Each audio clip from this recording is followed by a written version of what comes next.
There are a lot of comparisons one could make with this movie. The most gracious I think that I could give is that if you had told me that this was adapted from a Stephen King novella or something he just coughed up onto a wall, I'd have believed you, no question. There is at least one homage to The Shining in here that I could catch. Also, you get a small town, suburban setting where bad things happen to kids.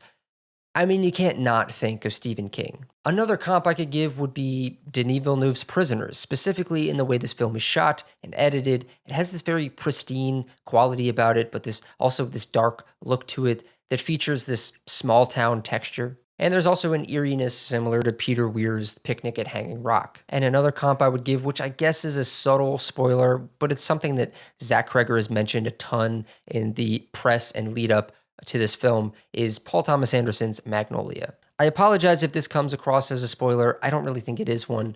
I'm just going to say it anyway. One aspect of the film that I haven't mentioned yet is that it's told in a non-linear fashion and is presented in a way in which we switch perspectives from character to character. So we may see the same event twice, but from the perspective of another character the second time around. So, like, we open the film on Justine, Julia Garner's character's perspective, and suddenly we switch to Josh Brolin, whose child has gone missing. He and Julia Garner intersect briefly, and suddenly something crazy happens. Cut to black.